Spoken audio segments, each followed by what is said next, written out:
And you know what time it is? It's time for KP's Video News.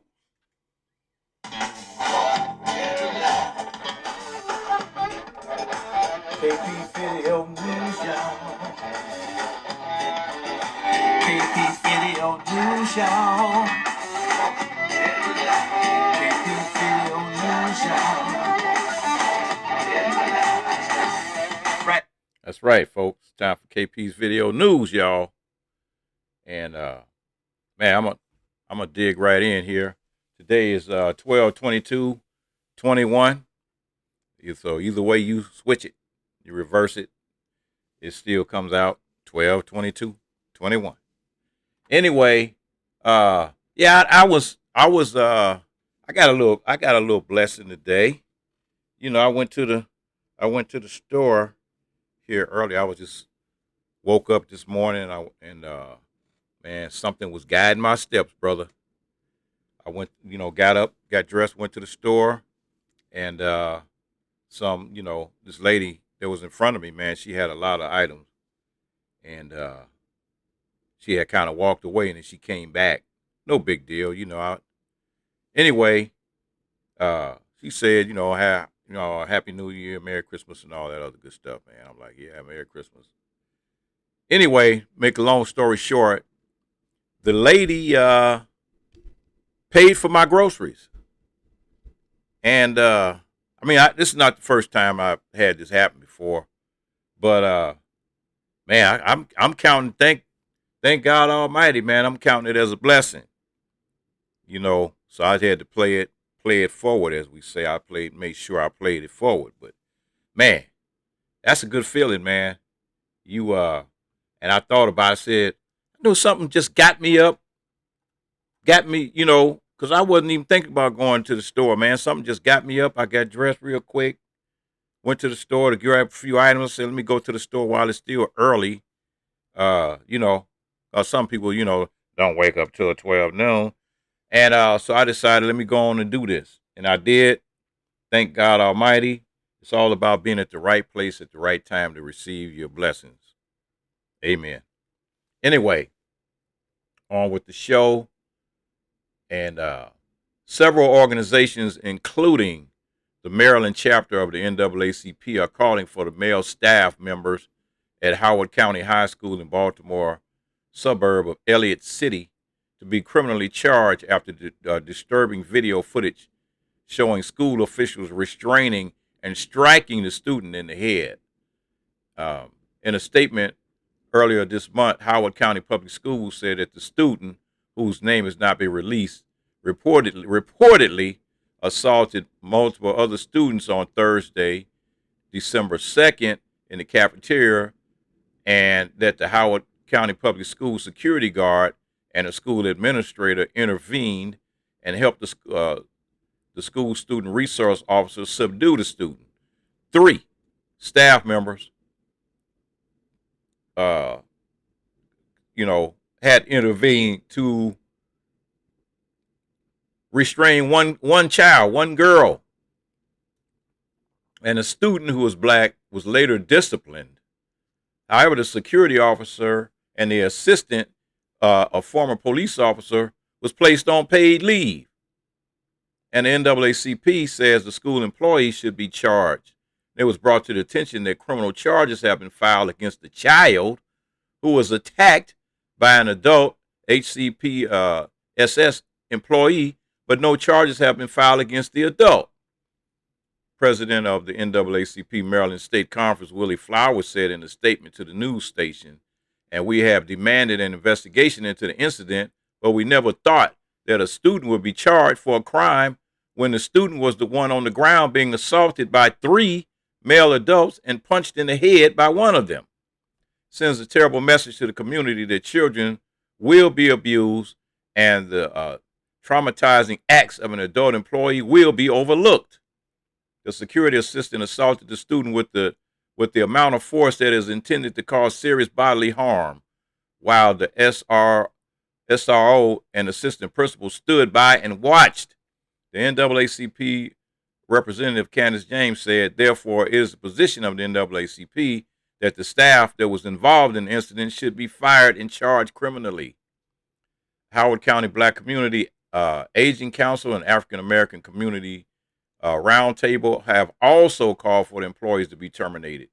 Barbara Pert of the Council on Aging and Incidents said incidents like these are not foreign and says there is no room to question the student's behavior in a statement, but we demand that appropriate measures be taken against others who have perpetrated violence against this child and the school system. Instead of hiding behind policies, look at the policies and realize what isn't working. What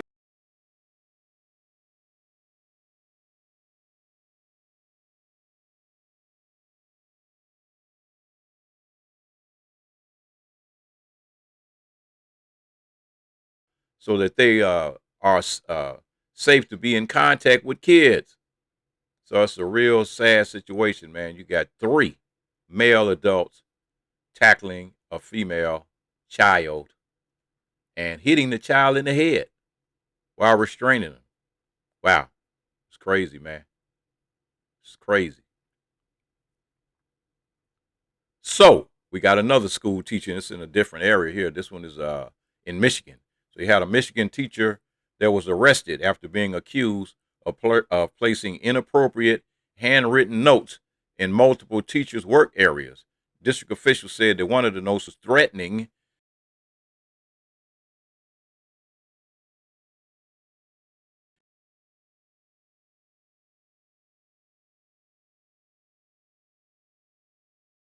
an employee at Michigan Middle School was arrested Friday after she was accused of leaving multiple inappropriate handwritten notes in faculty work areas.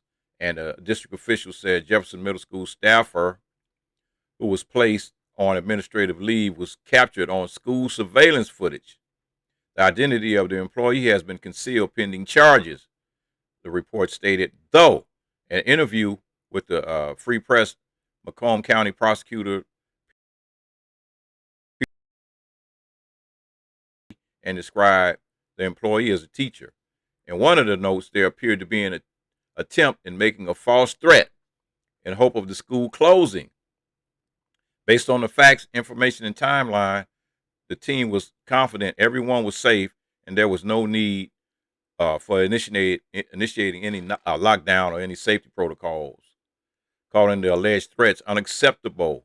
And the arrest comes after major concern around school violence and the Oxford High School shooting, which took place about 42 miles away from Jefferson Middle School and left 4 students deceased. Schools and law enforcement across the country are closely monitoring threats at schools. And earlier this month, police said an Iowa teacher was arrested for leaving threatening handwritten notes on school grounds. What is going on with these teachers, man?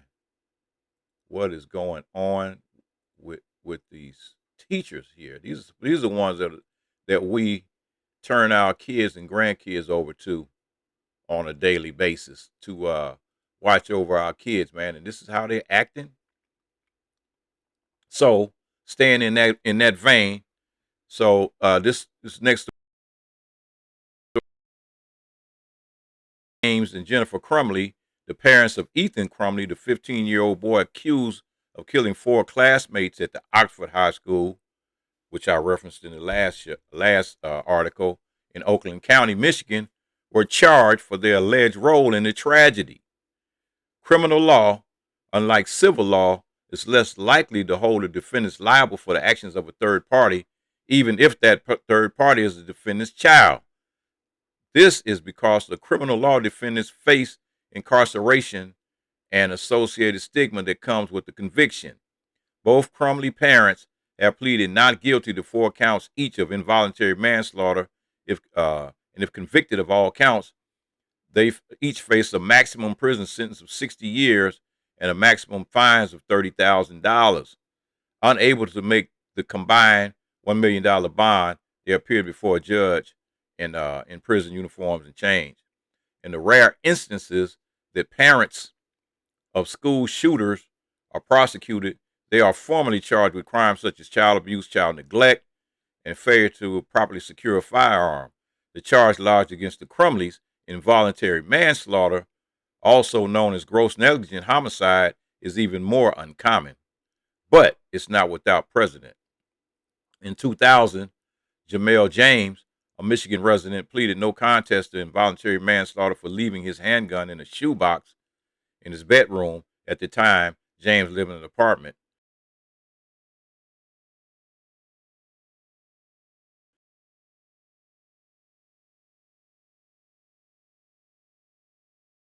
Was temporarily living in the apartment and discovered the gun and brought it to school and fatally shot his first grade classmate. And James spent more than 2 years in prison before he was released on probation. And prosecutors claimed that James' conduct was grossly negligent and so reckless as to demonstrate a substantial lack of concern for whether an injury resulted, arguably leaving an unsecured gun around very young children demonstrated James's gross negligence. But this situation was a lot different because the parents actually bought the gun. The parents actually bought the gun for their child. They bought the gun. So this is what's going on here. Among central about the facts,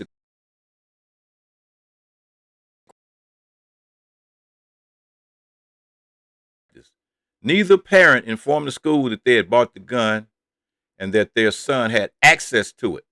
After being told that their son was searching for ammo on his phone at school, Jennifer Crumbley told her son via text message not to get caught. LOL, I'm not mad. You have to learn how not to get caught. Neither of the parents opted to remove their son from school after being told their teacher found a disturbing drawing a bloody figure in his desk. Finally, the gun was unsecured. Though the prosecutor's case appears compelling, the Crumbley's defense team has some very strong counter arguments. For starters, the weapon was legal to own it, and Michigan has no law requiring the gun be properly stored away from juveniles. As for informing the school about their son's access to weapons, the defense would likely argue that the Crumbleys had no duty to do so, nor were they required to pull their son from school. Finally, with regards to that text, Jennifer Crumbley would most likely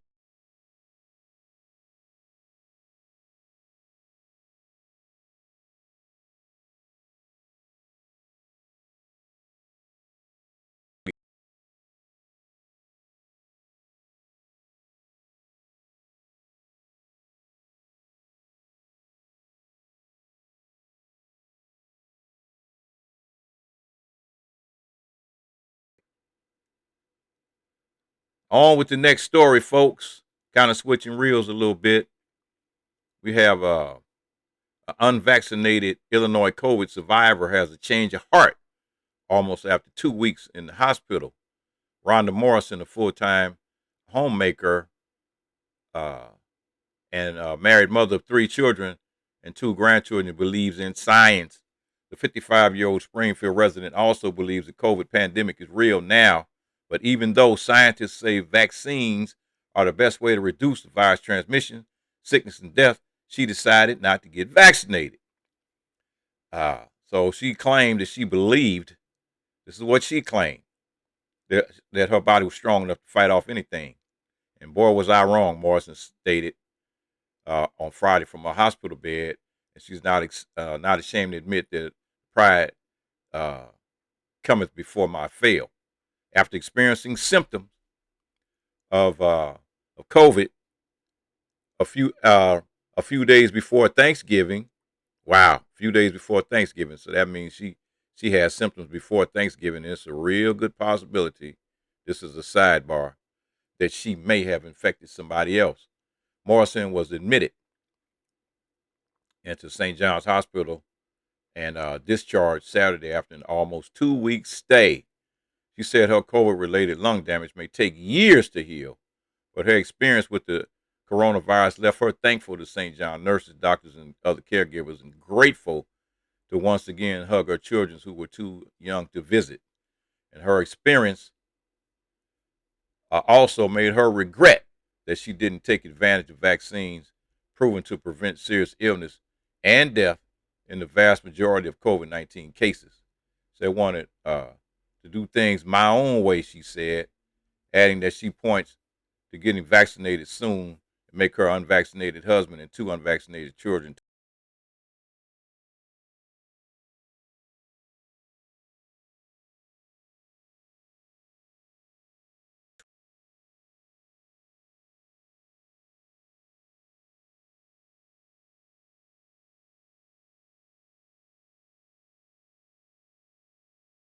vaccinated. Uh, it's another follow up on that Josh Duggar or Duggar, whatever his name is, so-called reality TV personality. Josh Duggar was convicted this month of receiving and possessing child pornography, and it brought a shocking end to the Duggar's decade-plus reign as a fundamentalist. On kids and counting on, the ultra-conservative uh, Arkansas people known for its love of tater tot casserole and the letter J projected a mesmerizing aura of domestic tranquility.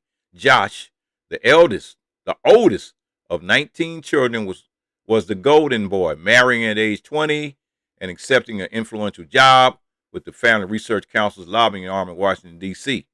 Now, he is a convicted sex offender.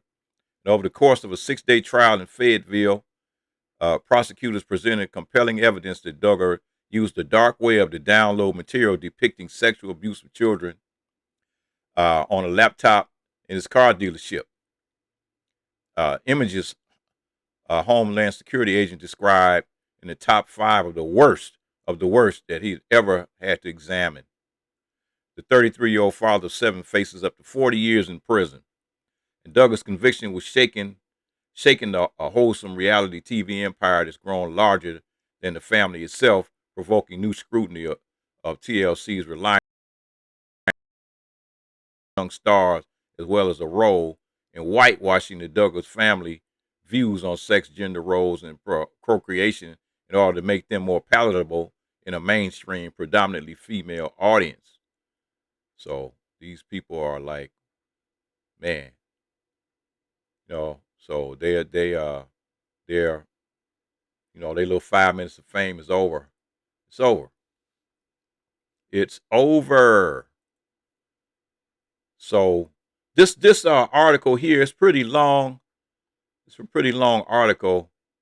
Well, it's not that long. I'm gonna go ahead and read it.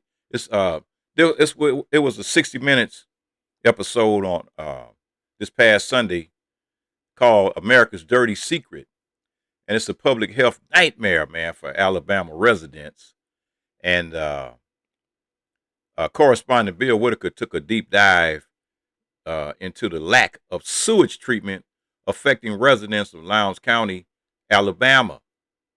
And according to Whitaker, Lowndes County is one of the most neglected corners of the country, and the poverty rate is double the national average, which makes sanitary sewage disposal financially unattainable for the county's residents. So I've seen like this stuff like this in Haiti and Southeast Asia, but I've never seen anything like this in the United States, said a shock Whitaker as he scanned one resident's backyard. Environmental health researcher and White House advisor Catherine Flowers has been battling this long-standing and overlooked public health failure in Lowndes County for over 20 years. It is what she calls America's dirty secret. If this was a community of more affluent people, this would have made headlines 20 years ago when she first started doing the work, Flowers said. She added, the reason the situation has continued for so long because of that type of benign neglect that it happened to a black community, poor communities, and rural communities across the United States. Whitaker shared that the state of Alabama could not identify how many homes had this problem, so Flowers went door to door to find out.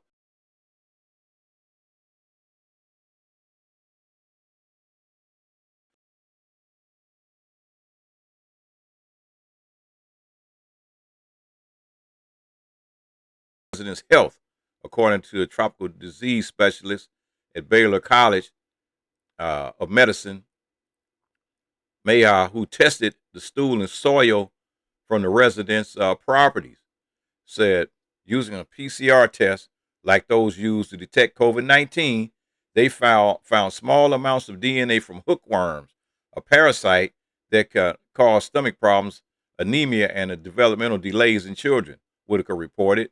And our study in Alabama has a small study of about 55 patients, and the results were they found in over 30% of people in at-risk situations with poor sanitation had hookworms. Mayer said, who said he was surprised by the results, were very shocked. And we actually had to run the sample several times to prove ourselves that what they had found was true. So why has nothing been done? Lowndes County officials have claimed they don't have the money, and the governor and the head of the state Department of Public Health declined to speak with 60 Minutes. However, according to Sherry Bradley and the State Department of Public Health, the agency is not responding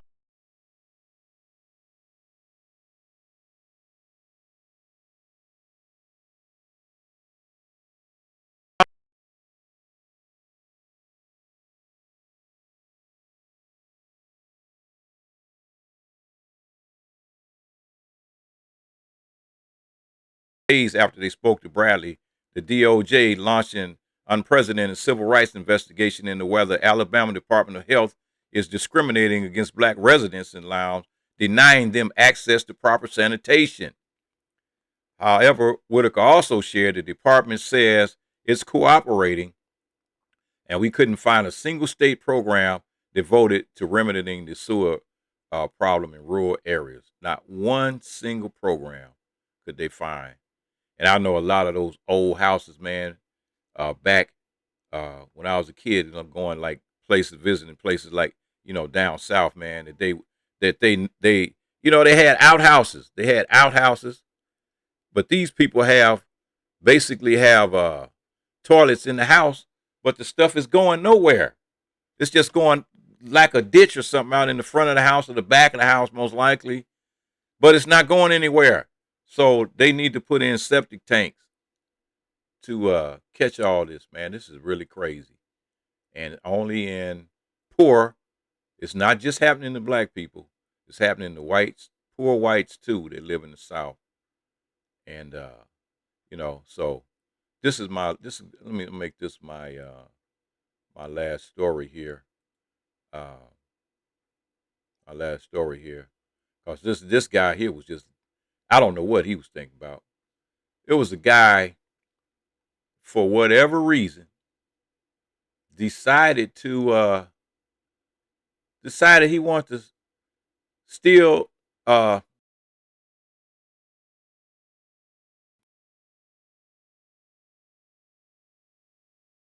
he stole it. He decided, well, he's going to make a run with this factory, this farm equipment called a backhoe, which is like a big shovel. And basically, a normal shovel would go forward like this, but a backhoe is like this. It's like comes around the back way, and it scoops it up toward the vehicle. So he used that. He went on a low speed chase. Police chased him, low speed chase, and then he turned the backhoe around and decided, oh, I know, I got a bright idea. I'll flip the police car. So he decided to flip the police car. This happened in New Jersey, and so the New Jersey Attorney General's office is investigating after the police shot and killed a man who allegedly hijacked the backhoe and flipped the police car in an incident that left 3 officers with minor injuries. And man, I'm telling you, man, they opened fire on him. They opened fire on him, and they shot him up. They shot him up pretty bad. And matter of fact, he's deceased on the scene. Crazy, man. You gonna attack the cops with a tractor, flip over the police car, and they all got out the car, man, and they opened fire on him. So, I mean, you make your determination on whether you think they should have done. Like I said, he flipped one of the police cars over with the cops inside the car. So the other cars, police cars that was following him, just got out and just started, unloading on him. Anyway, folks, you know what this is? And you know what time it is? It's time for KP's Video News. That's right, folks. December 22nd. KP's Video December 22nd, folks. That's right. Merry Christmas out there. Merry Christmas. Coming up, coming up, coming up.